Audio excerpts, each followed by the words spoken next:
Il a été abondamment relayé que l'ancien président Thomas Boni Yayi, dans le cadre du procès ICC Service en cours, aurait assigné en diffamation certaines personnes quant aux propos tenus par elle.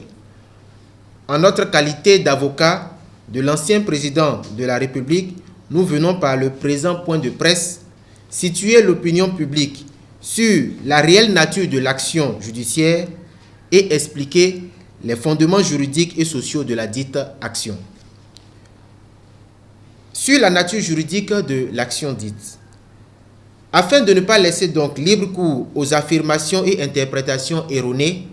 il importe de préciser qu'il s'agit plutôt d'une plainte avec constitution de partie civile pour faux témoignage à l'encontre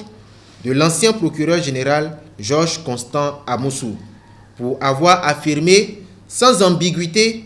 que le promoteur de ICC Service est bel et bien M. Thomas Boni Yayi avec la complicité de ses collaborateurs.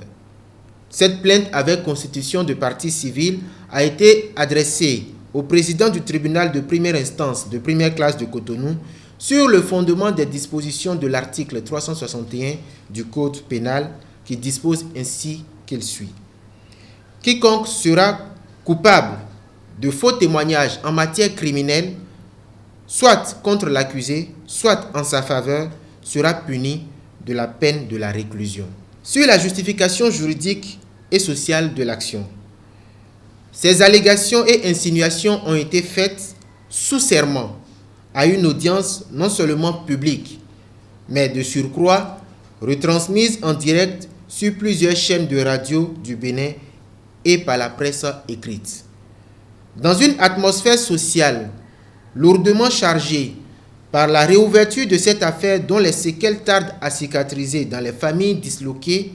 et meurtries du fait de ce drame économique, ces affirmations au demeurant pure affabulation mensongère s'écartent à tout point de vue de la vérité,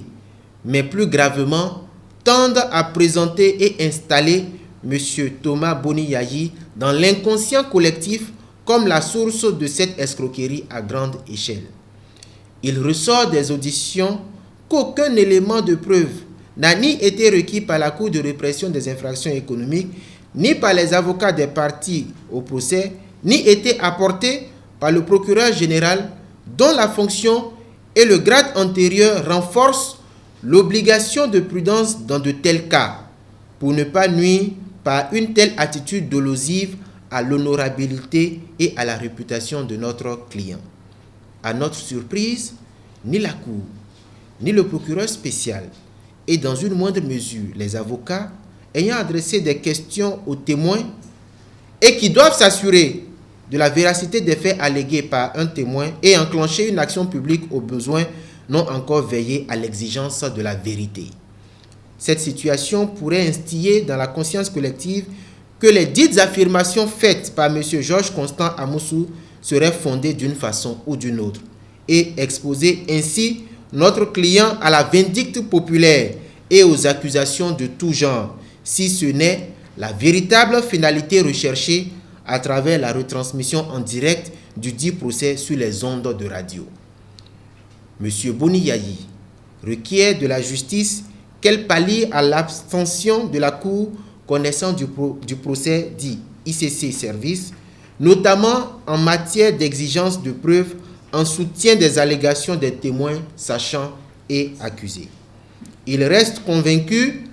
que la recherche de la vérité et l'administration de la bonne justice doivent habiter la criette et chaque acteur, notamment par l'invitation au respect du principe sacro-saint de la charge de la preuve. La solennité de la tenue de cette audience,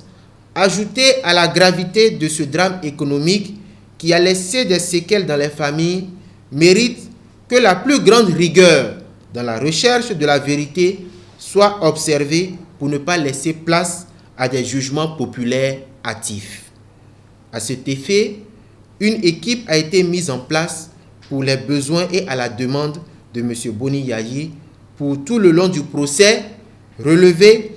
et donc poursuivre tout acte ou propos qui serait constitutif d'atteinte à son honneur et à sa réputation, et ce, en cas d'abstention de la criette à se saisir d'office de telles infractions.